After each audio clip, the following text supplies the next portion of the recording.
Hello my friends, I'm Frankie and welcome to Club Food.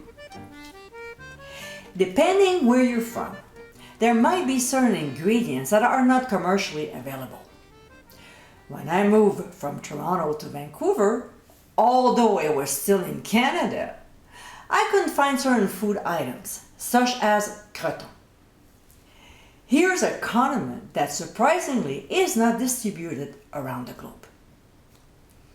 In today's episode, I'll show you how to make my corn syrup. This recipe is pretty close to the ones from the store. With little prep to do and so easy to make, you can have a fresh homemade batch ready to be used for your baked goods in no time. So my friends, let's get cooking. These are the corn cobs that we've cut into thirds, and we'll place them in a large saucepan. We'll add water and bring it to a boil. We'll then reduce the heat to medium and simmer until the water has reduced by a third. It should take about 20 minutes. Next, we'll cover, remove from the heat, and let it sit for 3 hours.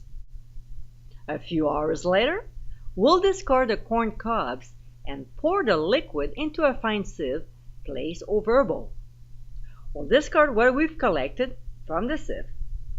Now, in a clean saucepan, we'll add the flavored water. We should have about 2 cups.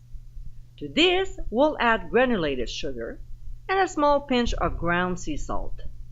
We'll set the heat on medium-high and stir until the sugar is all dissolved. When it's boiling, we'll simply reduce the heat to medium. Another ingredient we'll add is cream of tartar. This will prevent sugar crystals from forming. As strange as it sounds, we're not stirring it into the mixture. We'll just let it be.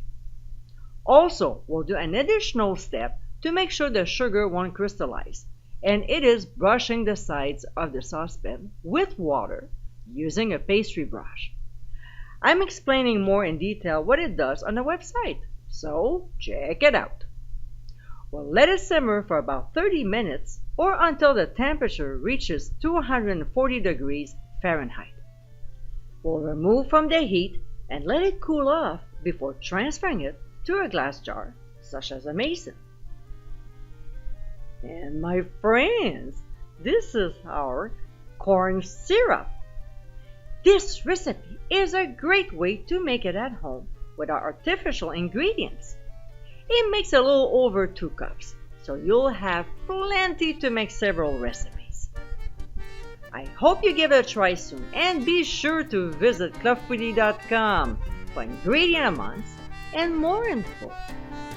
Until next time, my friends, bon appétit!